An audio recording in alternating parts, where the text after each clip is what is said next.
Morning everyone, आपके अपने YouTube channel teach commerce में आपका स्वागत करते हैं। जैसा कि हम कल देखे थे साझेदारी संलेख, आज हम देखते हैं साझेदार के पूंजी खाते। हम बताए थे कल आपको कि साझेदार के पूंजी खाते अब हम बताएंगे। अब साझेदार के पूंजी खाते क्या होते हैं इसके बारे में थोड़ा चर्चा करते हैं। आइए देखते हैं क्वेश्चंस। सबसे पहले समझते हैं साझेदार के पूंजी खाते, जिसको बोलते हैं partners capital account. Partners capital account क्या होता है? अगर साझेदारी समझौते के अनुसार, समझौते के अनुसार, पारस्परिक समझौते के अनुसार अपनी पूंजी नगद यानी कैश, अगर वो कैश मिला दे, या माल यानी गुड्स या परचेज बोल सकते हैं इसको, वो भी, और संपत्ति या कोई भी फिक्स एसेट्स या फर्नीचर हो गए, ये तीन चीज अगर साझेदारी समझौते के अनुसार अगर फर्म को देता है तो ये पूंजी कहलाएगा। पूंजी का मतलब जरूरी नहीं है कि हमारा नगदी होना चाहिए, हमारा कैश की पूंजी नहीं होना चाहिए। पूंजी में हम गुड्स भी दे सकते हैं और एसेट्स भी दे सकते हैं। यानी गुड्स यानी माल हो गया, फिक्स संपत्ति का मतलब एसेट्स हो गया। अब हम समझते हैं संपत्ति के रूप में फर्म को प्रदान करता है। यानी साझेदारी पूंजी खाता का मतलब क्या होता है? जब कोई साझेदार अगर फर्म में आता है, अगर उसके पास कैश नहीं रहता है तो वह गुड्स को भी उसमें इन्वेस्ट कर सकता है, या फिर अपनी संपत्ति को भी वह लगा सकता है। संपत्ति भी लगा के वह पार्टनर से जुड़ सकता है। अब हम समझते हैं कि साझेदार पूंजी की पद्धति, साझेदार पूंजी की कितनी पद्धतियां हैं। तो अगर मेनली देखा जाए तो मेन दो पद्धतियां हैं। पहला आता है आपका स्थायी या अचल पूंजी, जिसको बोलते हैं फिक्स कैपिटल। दूसरा होता है आपका चल या परिवर्तनशील पूंजी, जिसको बोलते हैं फ्लक्चुएटिंग कैपिटल। अब हम समझते हैं जो स्थायी पूंजी होता है वह दो तरह का होता है। पहला होता है साझेदार के पूंजी खाते, दूसरा होता है साझेदार के चालू खाते। जब आपके प्रश्न में अगर क्वेश्चन बोलेगा कि आपको की स्थायी पूंजी पद्धति से क्वेश्चन को हल करिए, तो आपको दो अकाउंट बनाना पड़ेगा। एक तो आपको पार्टनर्स कैपिटल अकाउंट बनाना पड़ेगा, एक बनाना पड़ेगा करेंट अकाउंट। अब इन दोनों का नमूना हम अभी आगे बताएंगे वीडियो में। तो अब आगे देखते हैं चल या परिवर्तनशील पूंजी। चल या परिवर्तनशील पूंजी जिसको बोलते हैं फ्लक्चुएटिंग कैपिटल, यह जो होता है इन दोनों का कॉम्बिनेशन होता है। यानी इसमें क्या होता है, केवल फिक्स कैपिटल दिखाते हैं, केवल और केवल पूंजी इसमें दिखाते हैं, यानी केवल पूंजी इसमें दिखाते हैं। अब बाकी जो साझेदार पैसा लाते हैं या उनको जो भी बढ़ता है वो इसमें दिखाते हैं। इसमें साझेदार द्वारा जो भी चीज लाते हैं वो सब दिखाते हैं। अब हम समझते हैं चल या परिवर्तनशील पूंजी। चल परिवर्तनशील पूंजी मैंने बता दिया कि इन दोनों का कॉम्बिनेशन होता है। अच्छा, साझेदार की पूंजी और चालू खाते क्या होते हैं अभी हम आगे डिस्कस करते हैं।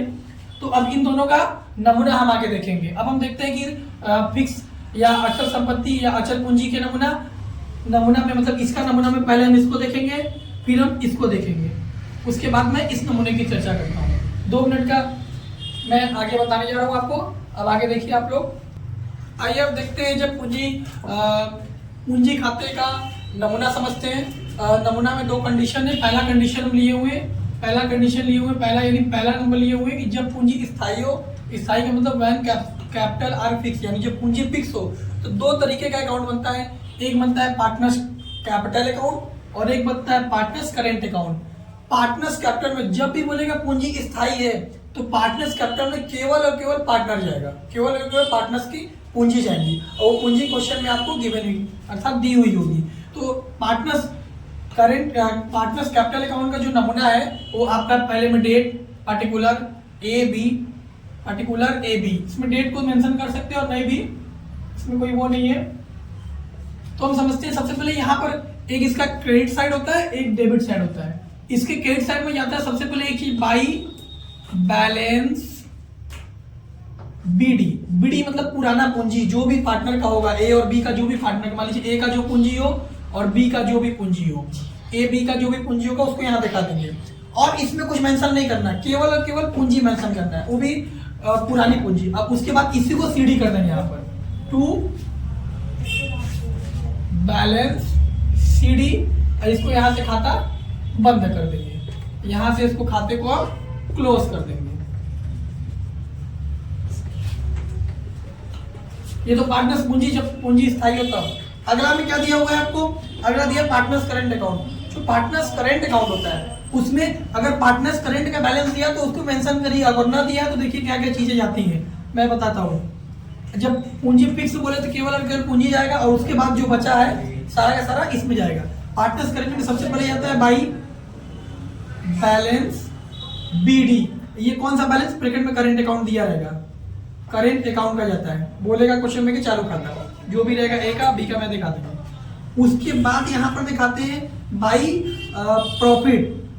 अगर कोई पार्टनर को प्रॉफिट हुआ है उस प्रॉफिट को इन दोनों में बांट कर यहाँ पर दिखा देते हैं। उसके बाद हम दिखाते हैं बाई प्रॉफिट, हो गया। प्रॉफिट के बाद अब हम क्या दिखाते हैं, प्रॉफिट, ये कौन सा प्रॉफिट होता है जो क्वेश्चन में दिया हुआ होता है, by interest on capital, by interest on capital यानी पूंजी पर ब्याज, इसको हम मेंशन करते हैं। उसके बाद दिखाते हैं इंटरेस्ट ऑन कैपिटल, ये तीन चीज को हम मेंशन करते हैं। इसी का उल्टा होता है, यहाँ इंटरेस्ट ऑन कैपिटल है तो यहाँ क्या हो जाएगा, इंटरेस्ट ऑन ड्राइंग, तो यहाँ क्या हो जाएगा, टू इंटरेस्ट ऑन ड्राइंग, ए का ए में बी का बी।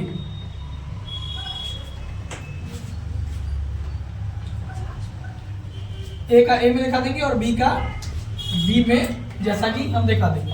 तो ये बैलेंस बीडी जो करेंट अकाउंट का दिया रहेगा, प्रॉफिट जो क्वेश्चन में गिवन रहेगा, interest on capital, interest on capital मतलब पूंजी पर ब्याज, क्वेश्चन में बोलेगा कि पूंजी पर कितना ब्याज है तो वो ब्याज को हम यहाँ पर मेंशन कर देंगे। अब आगे देखते हैं, अगर कोई पार्टनर एक्स्ट्रा काम कर रहा है तो उसकी सैलरी होगी, तो उस सैलरी को भी दिखाएंगे। मान लीजिए कोई सैलरी, जैसे ए ज्यादा काम किया तो ए में सैलरी दिखा देंगे और बी में हम डैश कर देंगे या बी में दिखाएंगे नहीं, क्योंकि ए ओवर टाइम काम किया है तो सैलरी ए को मिलेगा। ठीक, अगर कोई पार्टनर को कमीशन मिलता है, जो पार्टनर को मिलता है उसको उसमें मेंशन कर देते हैं। उसके बाद इस अकाउंट को जब हम टैली करते हैं, जब इस अकाउंट को हम टैली करते हैं तो क्रेडिट बैलेंस में से डेबिट बैलेंस घटा देते हैं, क्रेडिट में से डेबिट बैलेंस घटा देते हैं। जो जहां कमी आता है या जिधर अंतर आता है उसको वहां पर जितना अंतर है उस अंतर को दिखा देते हैं। जैसे मान लीजिए यहाँ पर, यहाँ दिखा देंगे टू बैलेंस सीडी, जो भी ए का ए में से घटा देंगे, बी का ए का जोड़ के ए में घटा देंगे, जो आएगा वो ए का हो जाएगा, बी का जोड़ के बी में से घटा देंगे, जो है वो बी का हो जाएगा, और यहाँ से खाता क्लोज कर देंगे। ये मैंने, ये दो अकाउंट कब बनाएंगे, जब पूंजी स्थायी हो। अगर बोलेगा जब पूंजी स्थायी ना हो तो ये दोनों को एक कर देंगे। दोनों को एक करने का मतलब आप केवल एक ही अकाउंट बनाएंगे, वो केवल रहेगा partners capital account, partners current account बनाने की जरूरत नहीं पड़ेगी। ठीक, जब पूंजी स्थायी नहीं बोलेगा तो, अगर जब क्वेश्चन में देगा कि पूंजी स्थायी है तो आपको दो अकाउंट बनाना कंपलसरी है। अब हम देखते हैं कि जब पूंजी स्थायी नहीं है तो हम कैसे करते हैं। यहाँ बोला है जब पूंजी स्थायी ना हो, when capital R not fix, जब पूंजी फिक्स नहीं होती है तो मैं कैसे खाता बनाता हूँ, केवल और केवल पार्टनर्स कैपिटल अकाउंट बनाते हैं। पार्टनर्स कैपिटल में सबसे पहले ऊपर जाता है बाई बैलेंस बीडी, यानी ए का जो पुराना बैलेंस होगा और बी का जो पुराना बैलेंस होगा उसको हम मेंशन कर देंगे। उसके बाद दिखाएंगे बाई प्रॉफिट, सपोज दैट ए का भी जो भी प्रॉफिट होगा उसको बांट देंगे, बी का भी जो प्रॉफिट होगा उसको भी बांट के दिखा देंगे। उसके बाद दिखाएंगे बाई सैलरी, अगर कोई पार्टनर एक्स्ट्रा काम कर रहा है, मान लीजिए सपोज दैट बी काम कर रहा है तो बी की सैलरी दिखा देंगे, या दोनों काम कर रहे हैं तो दोनों को। उसके बाद देखेंगे बाई कमीशन, अगर कोई पार्टनर कमीशन है, मान लीजिए ए काम कर रहे हैं ज्यादा तो ए को कमीशन दे देंगे, अब बी में डैश कर देंगे। अगर बी भी कर रहा है तो बी को भी हम बांट सकते हैं।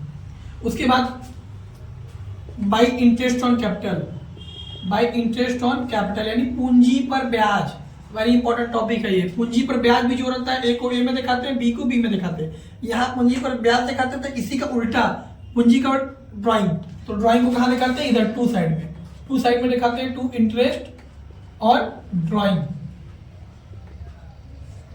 ए का ए में दिखा देंगे, बी का बी में दिखा देंगे। देखिए ये कितना सिंपल अकाउंट है। वो बोलेगा तो केवल दो चीज बनेगा, उस वो भी सिंपल है, थोड़ा सा बस ये है कि उसमें दो अकाउंट बनाना पड़ता है, और इसमें केवल एक ही अकाउंट में आप बना सकते हैं। जब पार्टनर, जब कैपिटल फिक्स नहीं होगा तो आप एक अकाउंट बनाकर उसको सॉल्व कर लेंगे। अब समझते हैं और भी चीजें होती हैं जो हम क्वेश्चन में आपको जब कराएंगे, जब न्यूमेरिकल कराएंगे क्वेश्चन, तो आपको एक एक क्वेश्चन हम बताते रहेंगे। अब हम इसको समझते हैं, इसके बैलेंस को टैली कैसे करते हैं, इसके बैलेंस को भी टैली उसी तरह करते हैं। सपोज दैट ए के बैलेंस को टोटल जोड़ते हैं और इधर ए के जोड़ते हैं, जहां ज्यादा रहता है दोनों तरफ दिखा देते हैं, जहां का ज्यादा है पहले दोनों तरफ दिखा देंगे, और जहां कम होता है उसको बैलेंस सीडी के नाम से मेंशन कर देते हैं। मान लीजिए यहाँ कम है तो यहाँ दिखा देंगे टू बैलेंस सीडी, ए का ए में दिखा देंगे और बी का बी में दिखा देंगे। ये यहाँ पर आपका पूंजी खाता समाप्त हो जाएगा। आइए अब हम समझते हैं कि पूंजी पर ब्याज क्या होता है और पूंजी पर ब्याज को निकालने का फॉर्मूला क्या होता है। देखिए पूंजी पर ब्याज का पूंजी पर ब्याज का मतलब क्या होता है, जब अगर आप किसी फर्म में अगर पैसा लगाते हैं या पैसा अगर आप इन्वेस्ट करते हैं तो उस पर आपको एक निश्चित प्रतिशत से ब्याज मिलता है। तो पूंजी पर जो ब्याज मिलता है उसका कैलकुलेशन कैसे करते हैं, उन कैलकुलेशन को जानने के लिए हम कुछ फार्मूला लिखे हुए हैं। उस फार्मूला के थ्रू हम समझेंगे कि इंटरेस्ट ऑन कैपिटल का फार्मूला क्या होता है। कैपिटल इन्वेस्टेड को हिंदी में बोलते हैं विनियोजित पूंजी। क्या बोलते हैं? विनियोजित पूंजी। विनियोजित पूंजी जितना रहती है उसको लिख देते हैं गुणे रेट जितना रहेगा 2%, 4%, 10% इंटू टाइम, कितने समय के लिए लिया गया है, अपॉन में 100। अगर वर्ष रहेगा तो अपॉन में 100 करेंगे। अगर मंथ रहेगा, अगर मान लीजिए सपोज दैट मंथ दे दिया तो अपॉन में 100 इंटू 12 कर देंगे अगर मंथ दे देगा तो। नेक्स्ट इस यहाँ पर भी है, यहाँ पर क्या है, आहार पर ब्याज। देखिए इस पे तो मैंने बता दिया कि जब आप पूंजी लेकर आते हैं या पैसा लगाते हैं तो आपको उस पर इंटरेस्ट मिलता है। लेकिन इंटरेस्ट ऑन ड्राइंग का मतलब क्या होता है? विड्रॉ करना, अर्थात पैसा निकालना। आप बताइए, आप अगर फर्म में पैसा जमा कर रहे हैं तो आपको ब्याज फर्म दे रहा है। अगर आप फर्म से पैसा निकालते हैं तो आपको क्या करना पड़ेगा? ब्याज फर्म को देना पड़ेगा। यानी आप जिस डेट पर निकाले हैं धन, या जो डेट पर आप फर्म से पैसा निकाले या पार्टनरशिप या कंपनी से पैसा निकाले, तो उसके लिए आपको कैलकुलेशन क्या करते हैं? Interest on drawing. उसको इंटरेस्ट ऑन ड्राइंग करते हैं। उसका कैलकुलेशन क्या होता है? टोटल ऑफ प्रोडक्ट, जितना आप पैसा निकाले उन सबको जोड़ देंगे, ठीक है, इंटू रेट, जो भी रेट आपका दिया रहेगा मेंशन क्वेश्चन में, इंटू टाइम, कितने ईयर, अपॉन में 100। अगर टाइम में अगर मंथ देगा आपका, अगर ईयर देगा तो 100 होगा अपॉन में, लेकिन अगर मंथ दे देगा तो अपॉन में 12 हो जाएगा। और मंथ की जगह अगर आपको डेज दे दे 203 दिन, 204 दिन या 200 दिन, तो यहाँ 100 की जगह कितना कर देंगे? 365 कर देंगे। 100 इंटू 365। कब? जब आपको डे देगा तब, दिन देगा तब। दिन टाइम जो होता है तीन तरीके से होता है। जो टाइम होती है आपकी वो 3 तरह से होती है। अगर आपका ईयर बोले कुछ नहीं करना है, लेकिन अगर आप टाइम का अगर मंथ बोले तो 12 से क्या कर देते हैं? भाग देते हैं। 12 से भाग। अगर आपका डेज बोलते तो क्या कर देते हैं? 365 से भाग कर देते हैं। ये 3 चीज को मेंशन रखिएगा। ये 3 चीज आपको कैलकुलेशन के लिए क्वेश्चन में मदद मिल सकते हैं। अब देखिए इंटरेस्ट ऑन ड्राइंग और इंटरेस्ट ऑन कैपिटल और इंटरेस्ट ऑन ड्राइंग के 2-3 मेथड्स हैं। उस मेथड्स को हम समझते हैं। अब हम समझते हैं कि जो प्रत्येक माह की जो आहरण होते हैं, अर्थात calculation of interest on drawing, यानी ड्राइंग का कैलकुलेशन कैसे करते हैं। ड्राइंग के कैलकुलेशन करने के लिए मुझे 2 तिथियां दी हुई होती हैं। 2 तिथियां का मतलब, पहला बोलता है प्रत्येक माह की प्रथम तिथि को। प्रथम तिथि का मतलब बिगिनिंग। अगर प्रथम तिथि पर बोलेगा तो इसके 2 मेथड्स हैं। प्रथम विधि के दो विधि हैं। पहला विधि होता है फर्स्ट मेथड को ये देखिएगा यहाँ पर आईओडी मैं शॉर्ट लिखा हूं। आईओडी का मतलब इंटरेस्ट ऑन ड्राइंग। आईओडी का फॉर्मूला जो होता है इंटरेस्ट ऑन ड्राइंग का टोटल ऑफ प्रोडक्ट, यानी जितने प्रोडक्ट रहेंगे, जितना भी पैसा आप लिए रहेंगे, इंटू रेट अपॉन में 100 इंटू 12 ये करेंगे। उसके बाद सेकंड मेथड जो द्वितीय मेथड है, सेकंड मेथड का मतलब आईओडी बराबर total amount of the year. एक साल में आप कितना पैसा निकाले इंटू रेट, किस रेट से निकाले, इंटू एवरेज डेट, उन सबका औसत डेट, अपॉन में 100 इंटू 12। ये तो आपका पहला है। प्रत्येक माह की प्रारंभ का 2 विधि है। अब इसके बाद समझते हैं आगे। अब देखिए आगे समझते हैं अगला। अब हम समझते हैं, देखिए कैलकुलेशन ऑफ इंटरेस्ट का मैं दूसरा पार्ट बता रहा हूँ। दूसरा पार्ट में बोला है प्रत्येक माह की अंतिम तिथि। अब इसके पहले क्या था? प्रत्येक माह की प्रथम तिथि। अब प्रत्येक माह की अगर अंतिम तिथि में कोई पैसा अगर निकालता है तो उसके लिए फर्स्ट तो मेथड सेम ही है, total of product into rate by 100 ये तो कर लेंगे। लेकिन द्वितीय मेथड में क्या है? थोड़ा सा बस अंतर है। सबसे पहले बात क्या है कि total drawing amount of the year, यानी एक साल में कितना अमाउंट निकाले, इंटू 5.5 अपॉन में 100 इंटू 12। देखिए अगर क्वेश्चन में प्रत्येक माह की अंतिम तिथि बोले तो आप क्या ले करेंगे? 5.5 से गुणा कर देंगे। इसके पहले हम थोड़ा सा एक मिस्टेक हो गया था हमसे। अगर क्वेश्चन में प्रथम तिथि बोले, अगर क्वेश्चन में प्रथम तिथि बोलता है तो वहां पर क्या करते हैं? 7.5 से मल्टीप्लाई करते हैं। क्या करते हैं? 7.5 से मल्टीप्लाई करते हैं अगर प्रथम विधि बोला जाए तो, ठीक है, प्रथम विधि में। उसके बाद हम समझते हैं, ये तो द्वितीय विधि हो गया, total drawing amount of the year into 5.5 into 100 into 12। ये कब बोलेगा? जब प्रत्येक माह की अंतिम तिथि होगी। अब समझते हैं जब प्रत्येक माह की मध्य तिथि होगी तो क्या करते हैं। प्रत्येक माह की मध्य तिथि, अब हम देखते हैं कि जो प्रत्येक माह की मध्य तिथि अर्थात मिडिल डे या बीच में या कभी भी अगर पैसा निकालता हो तो बाकी नियम तो सेम है, बस 6 से मल्टीप्लाई कर देते हैं। अगर अंतिम तिथि बोले तो 5.5 से मल्टीप्लाई करते हैं, अगर मध्य तिथि बोले तो 6 से मल्टीप्लाई करते हैं, अगर प्रथम तिथि बोले तो मैं बताया था जैसा कि इसके पहले 7.5 से मल्टीप्लाई करते हैं। ये त्रैमासिक के लिए था, ये किसके लिए था, त्रैमासिक के लिए। अगर त्रैमासिक ना बोले तो आप 6.5 से मल्टीप्लाई कर देंगे, अगर त्रैमासिक नहीं बोलता है तो आप 6.5 से मल्टीप्लाई कर देंगे। बाकी मेथड सेम है। अब हम इसके क्वेश्चन करेंगे, इसके न्यूमेरिकल क्वेश्चन करते हैं तो हम देखते हैं कि कैसे नियम लागू होता है। आइए स्टार्ट करते हैं क्वेश्चन को। जैसा कि क्वेश्चन आपके बोर्ड पर, व्हाइट बोर्ड पर दिया हुआ है, देखिए।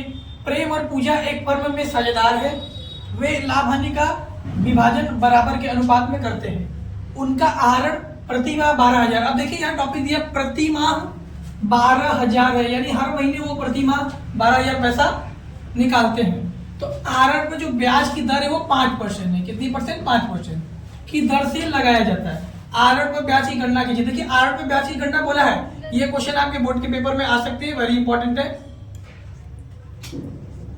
ऐसे आपसे 2 नंबर में, 3 नंबर में या 4 नंबर में क्वेश्चन पूछ सकता है। तो पहला चीज दिया हुआ, देखिए इसके 3 चीज दिए हुए हैं, प्रत्येक माह के प्रारंभ में, प्रत्येक माह के मध्य में, प्रत्येक माह के अंत में। 3 टॉपिक जो अभी हम फार्मूला बताएं आपको निकालना है। सबसे पहले IOD निकालते हैं, interest on drawing. Interest on drawing बराबर क्या होता है, अब देखिए इंटरेस्ट ऑन ड्राइंग, सबसे पहले इंटरेस्ट ऑन ड्राइंग निकालने से पहले ये जो 12,000 दिया हुआ प्रति माह का मतलब 12 से गुणा, जब प्रति माह का मतलब 12 से गुणा करते हैं तो आगे देखिए अब क्या। आइए देखते हैं टोटल ड्राइंग, टोटल कितना ड्राइंग करते हैं, 12,000 रुपया है आपका, प्रति माह का मतलब 12 से गुणा करेंगे तो 12 में 12 को गुणा करेंगे 1,44,000 रुपया आपका हो जाएगा। ये टोटल ऑफ द ईयर का, ये टोटल ईयर का आपका क्या हो जाएगा, ड्राइंग। तो फॉर्मूला क्या होता है, IOD, इंटरेस्ट ऑन ड्राइंग बराबर क्या होता है, टोटल अमाउंट ऑफ ड्राइंग, या फिर आप लिख सकते हैं total drying of amount year into rate into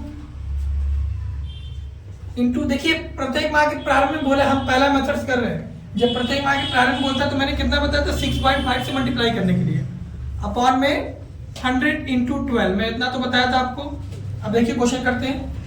IOD बराबर टोटल अमाउंट ऑफ ड्राइंग कितना है, 12,000 इंटू उसके बाद रेट कितना परसेंट दिया हुआ है, 5% इंटू 6.5 अपॉन में 100 इंटू 12।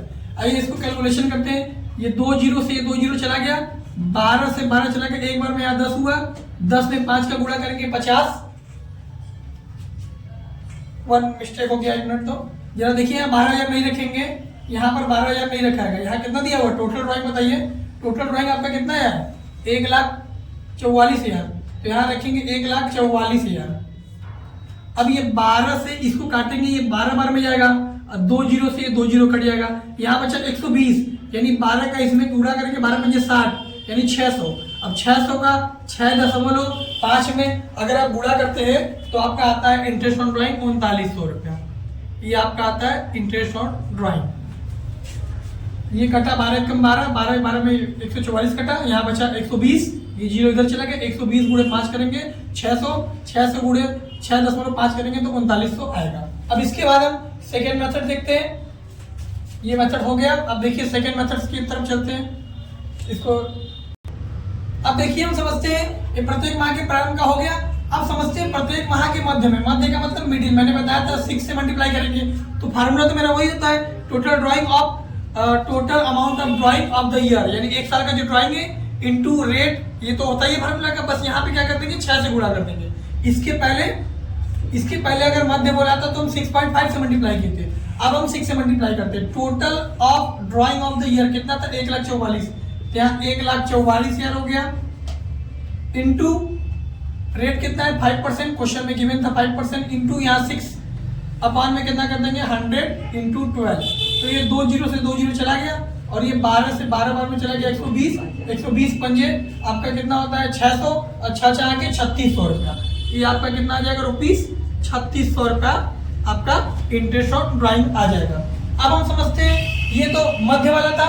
अब समझते हैं प्रत्येक माह के अंत में। अब प्रत्येक माह के अंत में बोले तो फार्मूला तो वही होता है, फार्मूला तो आपका वही होता है, बस इसमें एक चीज चेंज हो जाते हैं। बस इसके 6 की जगह हम लोग क्या कर देते हैं 5.5।